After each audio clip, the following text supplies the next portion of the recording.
San Piero a Grado is a splendid Romanesque church of the 11th century. And we're just west of Pisa, near the Marina di Pisa. This magnificent 11th century church was constructed in the tough rock or tufo of Livorno, a port city near Pisa on the coast, and white and black marble, which you can see here, of San Giuliano, which is near Pisa. We can see the three apses. This church was built on site of a 5th or 6th century basilica church. Remains of it discovered in restoration work in 1925 and later in the 1950s. The church is named after San Pietro, again called San Piero a Grado, because according to legend, San Pietro stopped here and preached, because nearby was the site of the last Roman traghetto, or ferry stop, along the Arno River. And it said he preached in a church, an ancient church, which had been on this site, and this becomes an important pilgrimage stop in the Middle Ages and later for pilgrims on their way to Rome. And we will soon go in and see the splendor. We can see off in the distance poplar trees, magnificent blue sky on this March day. So let us go in and see San Piero a Grado. Not far from Pisa, certainly worth a stop when you are in magnificent Pisa. Before going in, I've walked around to the other side. Wanted to take a look at this bell tower. The bell tower, the Campanile, was detached from the main building. Alas, destroyed by a mine in 1944. And here we can see, in a fenced-in area, the massive pieces of rock which had once been part of what was certainly a glorious, magnificent bell tower. Right nearby, a pine tree, Pino Aleppo.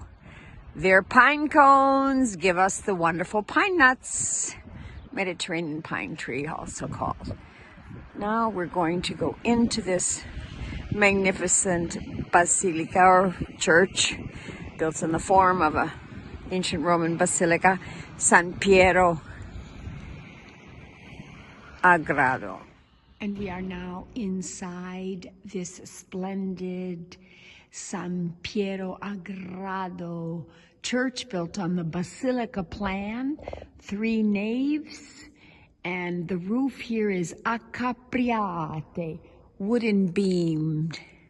The basilica was originally a Roman civic building and then will become the model for the structures of the first religious churches with the birth of Christianity.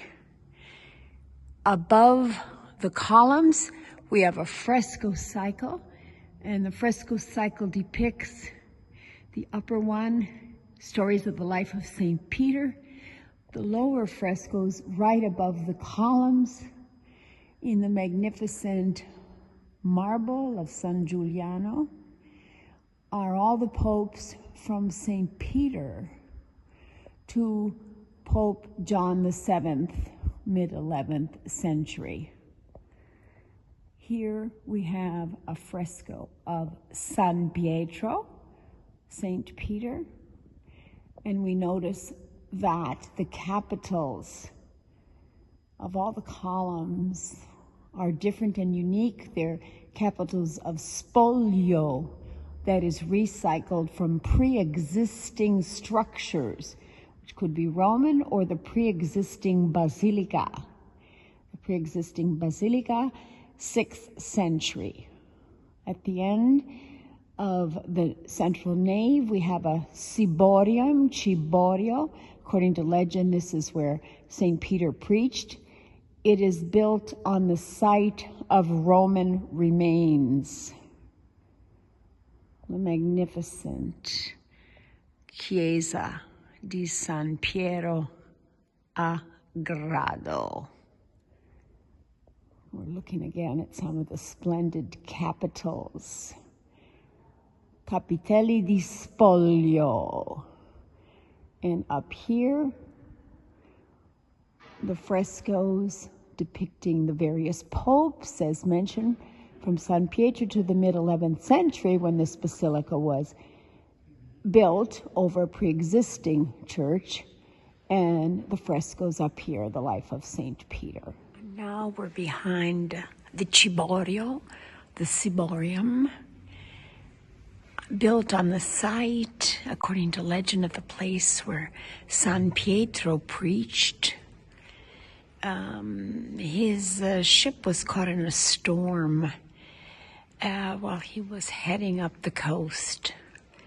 And that is how he came aground at this place near what is now this magnificent Basilica San Piero a Grado. And up here we see on the walls traces of the frescoes of the life of St. Peter. On the lower level, over the arches, all the popes from St. Peter to the mid-11th century popes when this magnificent Basilica Church was built.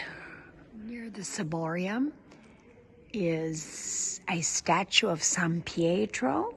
He was crucified upside down. There he is with a cross upside down. This is magnificent white Carrara marble.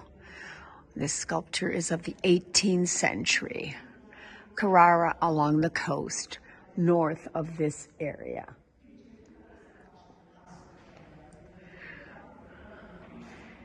And speaking of San Pietro being crucified upside down, we can see his crucifixion up here in the fresco cycle about the life of San Pietro, again above all the portraits of popes from San Pietro, first pope, to the 11th century. And let's look at this magnificent sculpted capital here. All these magnificent sculpted capitelli di Spoglio, recycled. And I was in this church alone, but now there is a tour group of Italians following their guide, and they too absolutely fascinated by this splendid church. Up here, more episodes of the life of San Pietro. Behind me, I'm looking at these photographs before the Ciborium, and looking at this photograph of the bell tower, which had once stood proudly near this basilica. And the photograph is of 1943. On the 22nd of July in 1944, before passing over the Arno to head north, the Germans mined the bell tower, because since it was 37 meters tall, it would have been a perfect observation point for their enemies. So they mined it before they left the area. And in this photo, we can see the remains of the crumbled bell tower. And before we leave this basilica, let's have a look at the apse of the 6th century church, which had been here before. We can see the curved apse of the ancient church prior to this one. And on the right, the erect walls here, not curved but straight up, would have been Roman remains. So this basilica built on site of a 5th, 6th century basilica, built on the site of Roman ruins.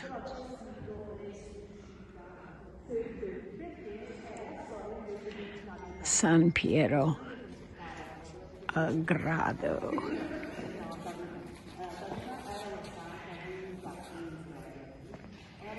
Very much worth a stop if you're in the area of Pisa.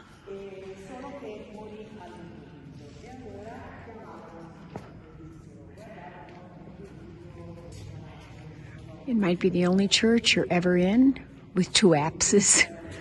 One here, one here. This had once been the facade, but they created an apse here, and as our guide told us, or their guide told us, it might have been to give glory and honor to San Pietro. So one no longer exits from the church opposite the altar, but through a side door, because opposite the altar in an apse is another apse, the double apse church, San Piero Agrado. Well, I cannot leave this church before sharing this interesting tidbit. This is among the first confessionals ever existing. Wood. And it was sculpted in 1628 by Giuseppe Sanmartini, a woodworker from Pisa. So in San Piero Agrado, you can see one of the first confessionals ever made, as well as probably the only double apsed church you'll ever be in. San Piero Agrado. I've been enjoying the splendor for much of the morning, finding it difficult to leave. San Pietro, dedicated to you, and there's the fresco of your burial. Arrivederci, San Pietro. Arrivederci, San Piero Agrado. Rest assured, I'll be back for another visit.